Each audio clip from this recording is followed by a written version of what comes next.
Well, my friends, this week has been a real mixed bag, I've got to say. We started with so much exciting new insights and footage to pull apart and dive right into, but then, ouch, this pad rocket explosion, which looks to have potentially been the most powerful of all time, shook the entire industry. It once again reminds us that creating game-changing rockets is a lot more challenging than many of us would like to think. Yes, obviously we have a lot to cover today, so let's get started. Okay, Neil, we can see you coming down the ladder now.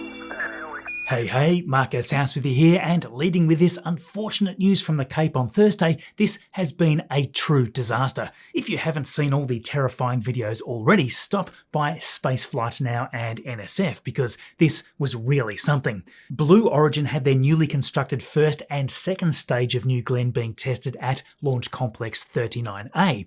They were really close to their next flight, which, as we found out just a little earlier, would be for Amazon LEO satellites. The new booster named No It's Necessary was being prepared for that very flight. You can see it being lifted onto the transporter erector, and soon it was integrated with the second stage.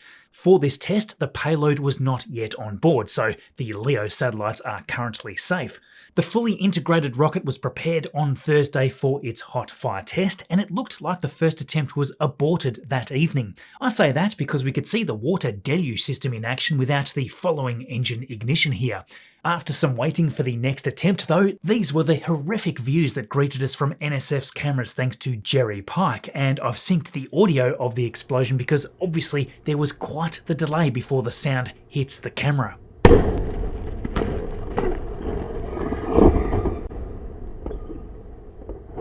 Gosh, that looked almost beyond belief given the successes that we've been seeing with the first stages lately. Fortunately, Blue Origin was quick to let us know that no one had been injured and all personnel were safe. The pad though, which is the only pad that they have for New Glenn launches, not even close, as we can clearly see thanks to Greg Scott flying above for us here the following day. Just look at all of the infrastructure scattered around the area. Rewinding here, something at the aft end of the booster seems to have triggered this explosion. There is plenty of speculation out there that a BE-4 engine might have failed and led to the entire cascade of issues.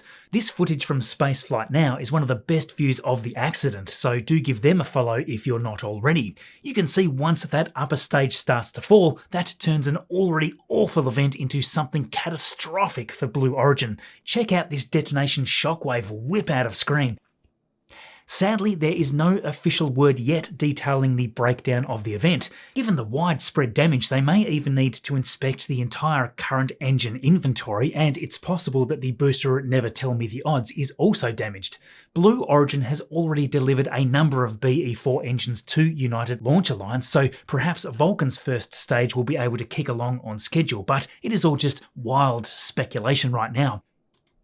I mean, just look at this. There was debris flying miles from the launch pad, which included the various pressure vessels, it seems. They've had so much damage to the transporter erector that it is certainly a complete write-off. One of the lightning towers had fallen, and the other has a sizable dent and snap in the side of it here. I'm wondering at this point if they will try to repair that, or if it's a write-off too. That isn't even touching on the obvious damage at the pad, the deluge systems, and everything involved right at ground zero.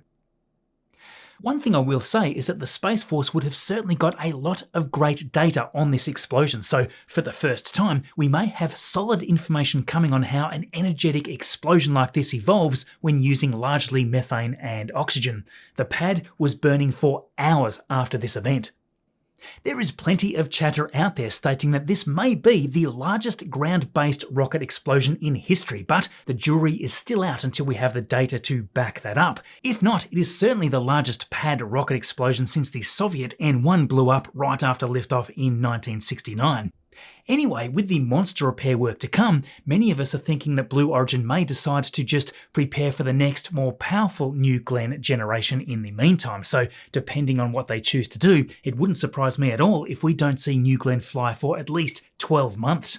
I sure hope I'm wrong about that, but the resulting issues that come with NASA's Artemis plans have just hit a monstrous roadblock because New Glenn held some very key parts of those missions. Not just for the crew landers, of course, but as a delivery vehicle for a whole bunch of future lunar payloads. Okay, so with that terrible news out of the way, lots of fun stuff to dive into as well, so let's change gears. Since Starship Flight 12 almost right on a week ago, SpaceX has released so much more, which has certainly helped give us a much better idea what actually happened during the mission. We've had some staggering photos released by them of the launch, of course, but their video of the liftoff here in beautiful 4K is really incredible. This is obviously in slow motion, but the detail that we can see in the exhaust plume at this speed is really something remarkable. You can see as Starship gets up toward the top of the tower, the hellish fury starts hurling shockwaves all over the field of view that we have. I mean, it almost feels like the shockwaves have shockwaves here.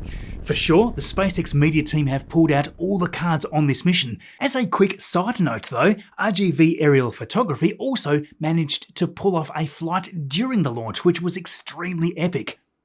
Now, the thrust of this version 3 Starship, by the way, is quite different to previous versions of Starship, and I took a bunch of time to put together a record of the flight right up to stage separation so that you can really clearly see the difference here between this flight and the previous Flight Test 11.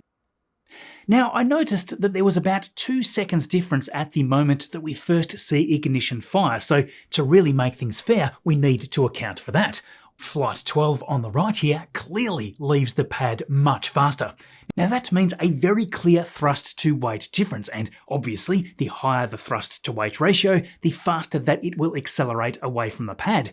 Interestingly, it almost seems like SpaceX start holding Flight 12 back at around the 45-second mark. Perhaps because they don't want to push too much dynamic pressure on the vehicle compared to previous flights. If we go right through to max Q, it is faster, but only by a little over 200 kilometers per hour. You may think that the version 3 hasn't really demonstrated that it is a lot more powerful at this point. Well, SpaceX looked to have unleashed the full fury at this moment. By 1 minute and 20 seconds in, you can really see the speed now accelerating faster in comparison. If we look back at this chart second by second, the speed curve is very clear now. Even right at 100 seconds into flight as they lose this outer Raptor engine, that hasn't made any significant change to the curve, so everything may have just ramped up power to immediately compensate for that roughly 3% loss of thrust. The main point that I'm trying to make clear here is that MECO, or most engines cutoff, happens about 15 seconds earlier with Flight 12. Again, this is still counting for that 2-second delay at liftoff, but yet is moving almost exactly 1100 kilometers per hour faster. That is actually quite a huge difference. Now obviously, chaos erupted here right after the hot staging and that boost back burn. SpaceX released a statement saying that following stage separation, the Super Heavy booster performed a directional flip maneuver and attempted its boost back burn. It was unable to light all planned engines and performed a partial boost back burn that ended early. So yes, this didn't really tell us much that we hadn't clearly seen. They go on to say that Super Heavy attempted to reignite its engines for the landing burn before experiencing a hard splashdown. Again, that's pretty obvious, so SpaceX didn't really tell us much about what happened with the booster. Anyway, I'm going to come right back to this because I've got some thoughts. First though, let's compare the second stage numbers. Now through that initial ascent, I also recorded altitude, but we lose the reading at stage separation. This graph sort of looks a bit deceiving because at hot staging here, Flight 12 looks like it is ahead in the graph. That is just because of how much faster it hits the stage separation point. In actual fact, Flight 12 separates at just under 52 kilometers in altitude. Flight 11, roughly 15 seconds later, is separating just over 58 kilometers in altitude. Now we don't get the altitude readout back again until we get up to about 7 minutes into the flight. At this point, Flight 12 is about 25 kilometers higher, but given that we had lost a vacuum engine about 4 minutes earlier, at this point, Flight 11 is just starting to pass the speed of Flight 12.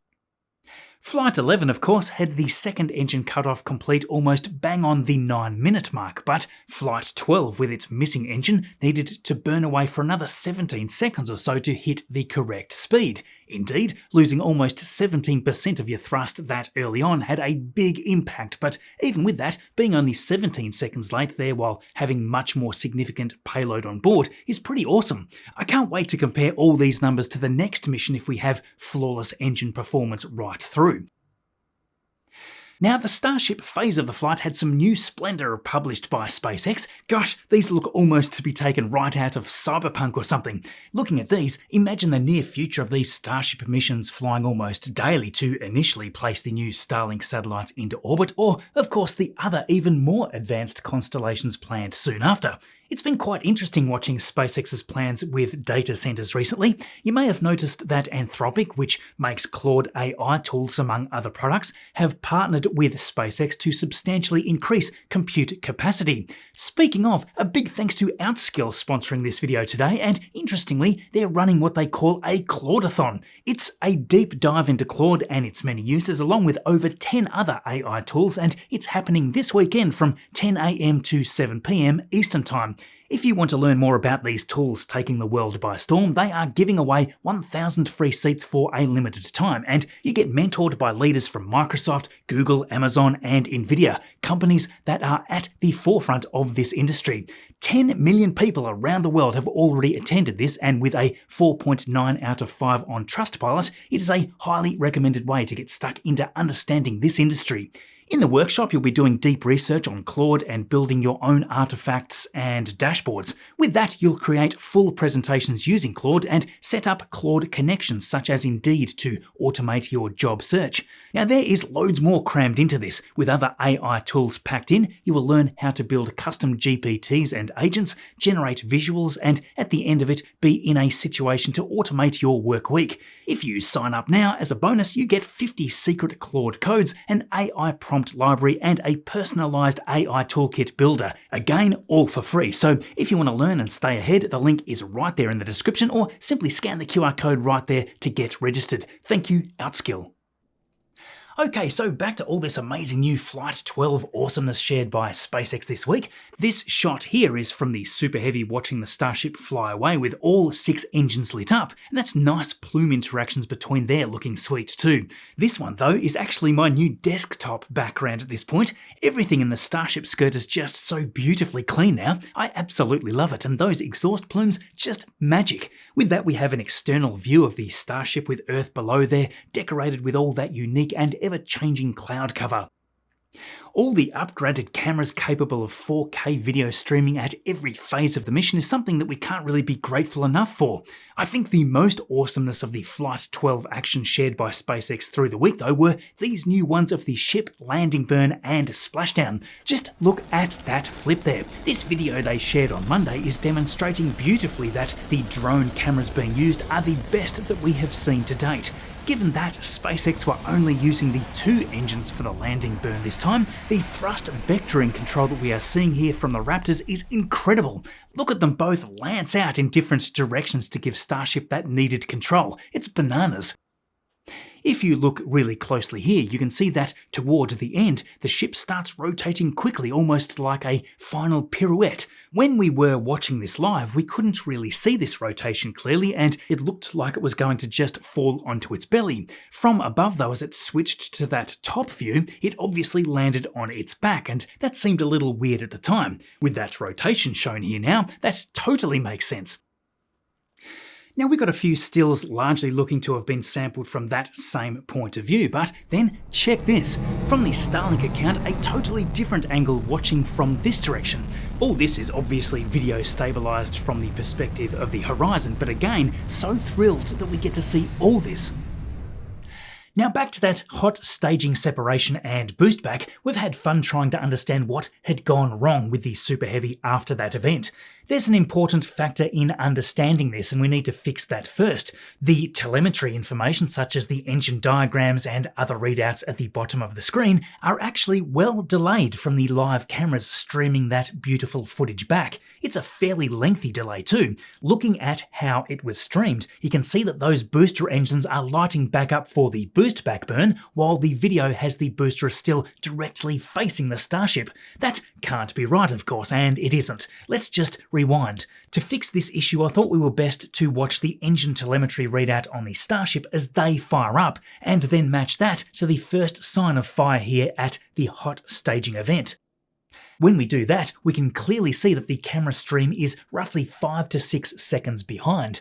That is a big difference, so lining all that up, we've switched out the super heavy engine diagram to what we see from the cameras. Now we can step through that sequence without having those extra variables in mind. So the first thing to note is that this outer engine that shut off soon after max Q stays off for the rest of the flight as far as we can tell from any diagram that we have access to. We can likely ignore that engine from here on out as just a dead engine.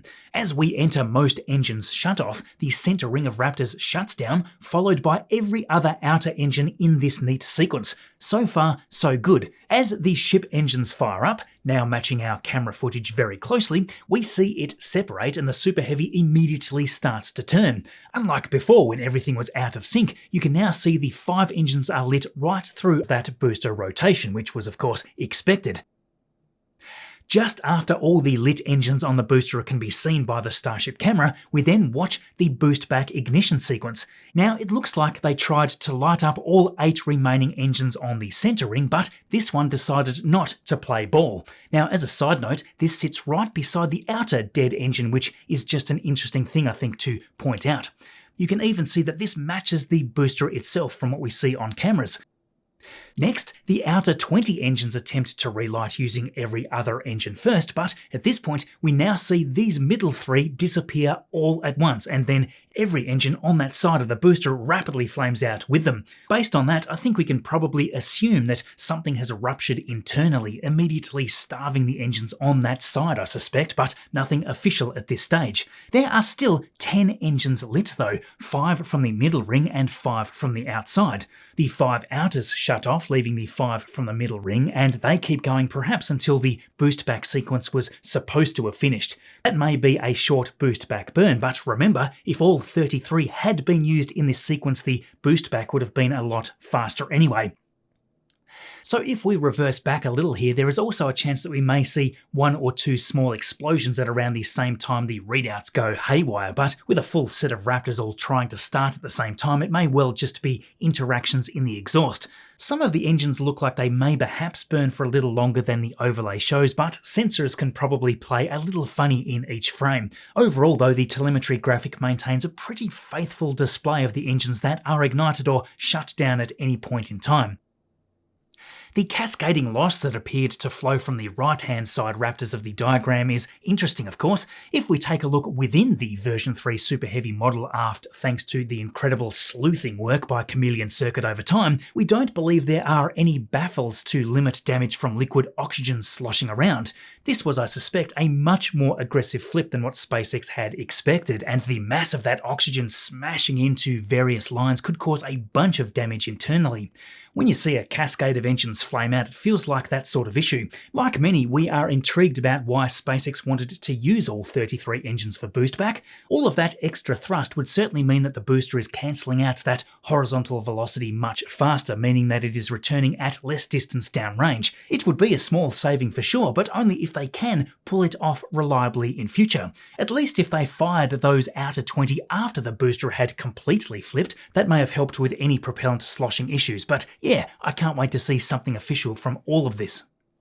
So how far may it be until the next flight? Well, right now there isn't a lot to go on. However, Booster 20 should be about done and ready for cryo testing at this point, pending any alterations that SpaceX may want to do now that they have that data from Flight 12. The same goes for Ship 40, by the way. We suspect this already has its 6 Raptor 3 engines installed and is about ready for static fire by now. Until those vehicles roll out though, there is still plenty of other areas receiving lots of attention right now, which are ultimately aimed at increasing that flight frequency. Check out Pad 1 being upgraded to match Pad 2. The trench excavation is well underway now, with the commodities bunker structure being fully assembled just to the side. This looks like a successful attempt to speed up the construction process while groundwork rips along beside. Off to the east we can see the first patch of rebar and formwork laid out over the new expansion area, and this has now been poured. With that, the crane is now back over beside Pad 1 where they will soon be started with these tower upgrades. Remember, SpaceX needs to install a brand new ship quick disconnect and all of its associated piping that runs down the tower. The new reinforced roof also needs to be installed just as we saw recently at Pad 2, and then of course the bunker and winch system behind the tower needs to be replaced. All those systems are needed for the tower arms to move up and down the tower. Speaking of, the arms will also need their actuators swapped out for the brand new electromechanical ones. There's almost no part of this system that is still the same as it was before. Over here at the tank farm where the crane was previously working to remove all the old methane tanks, they are already digging new concrete piles for extra tanks to be installed. Over the road at the air separation unit, we can now see larger pipes are being installed between all the different sections of heater equipment. These will transfer gases and propellants through the various stages of the process. You can see that the steel bunker around the compressors and motors is still being outfitted with rebar, which we see laying across various levels of the roof. That looks about ready to be poured actually. On the left wing over here, more of those electrical and cooling systems are being installed for when it's eventually time to power the site up. Heading over to the build site, the monstrous gigabay in front is now pushing through the 6th level of steel columns. It's worth noting that the next level 7 will be the last, and this will include all the beams necessary for the roof. This is going to end up with a penthouse sort of setup similar to those at the top of both megabays, although I'm not sure what the purpose of that will be just yet. You can see all that cladding on the lower levels climbing steadily since the last time that we updated you on the gigabay. It is now wrapping all the way around the Star Factory side of the bay, and this will shortly make all 6 of these side doors much more obvious. Over in the Sanchez area, some new orbital launch mount updates here for Pad 1. We have the 4 centerpieces belonging to the middle level on site. Parts for the bottom level have just this week been showing up and are already lifted onto the pedestal, so SpaceX are ready to begin months of welding work. With that, the new hardware for the horizontal booster transport is just over here too. Chrome Kiwi put together this nice animation on how it should come together. It looks to latch onto those hold down points of the booster and it should allow it to rotate down while the top is lowered onto a support. It is going to be really strange seeing Starship hardware laying down for the first time. To go with that, the Maramak 31 drone ship nicknamed You'll Thank Me Later is heading to Starbase for some sort of transport rehearsal, we assume. We could see it exiting the port in Florida recently, and here it was arriving in Starbase just this week on NSF's cameras. So how are things going in Florida right now, you might ask? Well, just this week, the second tower crane which assisted in the construction of the gigabay here was being disassembled now that it is at its full height. The tall crawler cranes surrounding the bay will install the remaining cladding and outfit the penthouse and roof. Harry Stranger has also recently provided us with some more incredibly detailed satellite shots of all of the Space Coast sites too, and the most notable changeover at 39A are these new barriers positioned at either exit of the Starship flame trench with drains positioned in the middle collecting all the water. That is useful now that they are beginning to get into the qualification and certification part of the pad's construction as it comes to life. We of course had all those sneaky views of the Florida Starship Tower components coming together around Pad 39A, which were brand new to all of us during last week's launch broadcast. Just because we are not allowed to get in close to the area, it's always wonderful to see SpaceX's shared content of the pad coming together in high definition. I do wish we could have more of this sort of thing, so I hope we get to see the media team gearing up for some more of those documentary releases. We can see the ship quick disconnect being installed, and crossing over to the gigabay at the Roberts Road site nearby, that monster construction work shows that although it is a big job just to share the colossal work in Texas, an equal push is going on right here. Now, Space Launch Complex 37, which is SpaceX's largest launch site to date, is getting massive overhauls. Pad 1 over here has had its trench near completely excavated. The tower base has been done for quite some time now, and the crane is laying down here nearby waiting to begin stacking all these tower modules stored toward the lower end of the site. In the meantime, they have already begun to build sections of the roof reinforcements similar to what we see at Pad 2 in Starbase, Texas. We have a few quick Starlink missions sprinkled through the week too, of course. Group 1047 was roaring off the pad on Monday morning from Space Launch Complex 40 with another batch of 29 satellites on board. Falcon 9 booster 1078, a true veteran on its 28th flight, and a shortfall of gravitas was waiting downrange for that touchdown. Group 1737 was away across the country from California on Tuesday morning with the next batch of 24. A fairly cloudy morning there from Vandenberg Space Force Base. Booster 1100 is only on landing number 6 in this one, so just a baby there as it touches down on Of Course I Still Love You. That just left Group 1053 back again from Space Launch Complex 40 on Friday morning. Remember, we only have 2 drone ships for Falcon 9 catches now, so everything from Florida lands on a shortfall of gravitas, so this was back out again since its catch on Monday. Landing 16 there to wrap up the Falcon 9 action with booster 1085. On Tuesday this week, NASA dropped a whole bunch of new information on their moon base plans going forward. NASA has selected both Astrolab and Lunar Outpost to build rovers that would weigh somewhere around 1 ton. These need to be ready for lunar surface delivery in 2028. The budget allocated for both is pretty much the same, $219 million awarded to Astrolab for their CLV-1 rover and $220 million is going to Lunar Outpost for their Pegasus rover. Although these awards aren't overly surprising, it is a nice extension to their existing contracts, so they are obviously proving that they have the capability to keep moving steadily forward. NASA wants these rovers to have a 200-kilometre range, but they also need to have the capability to either be driven by astronauts on the mission or driven autonomously from Earth-based operators. Now, the communications delay to the moon is really only about 2.5 seconds, so they can largely drive live, I imagine, which would be pretty awesome to watch. Now, NASA also announced that Blue Origin is going to deliver both these rovers to the moon on separate missions with the evolving Mark 1 lander. For both delivery contracts, they have been awarded just over $280 million. It seems pretty bittersweet reporting on that point right now though, because who knows how long it may be for New Glenn to be flight capable again after this catastrophe. It wouldn't surprise me at all if NASA needs to now retract this offering and make a new plan. Your guess is as good as mine on that right now, but hopefully we'll have some clarity on that soon. So yes, those were the main announcements, but they also talked a little bit more about the Moonfall plan. What they said here is that they want to use those drones to essentially set up a moon base perimeter. The primary mission for these drones is to search for water ice in the constantly dark areas, along with picking up any other useful data. Once these are about out of propellant though, NASA wants them to then land at each corner of the moon base perimeter. Within that area, they can then map out the future objectives and plan where the actual moon base hab would be installed. Even though at this point the drones would be retired, just having them equipped with beacons and reflectors would be very useful for future missions. So with that, my friends, we reach the end of all that exciting stuff this week. I hope you enjoyed this video. If you did, that subscribe button right there doesn't press itself. If, by the way, you haven't had a chance to check out this video, that is right here. Thanks as always for watching all this way through. I'll catch you next weekend.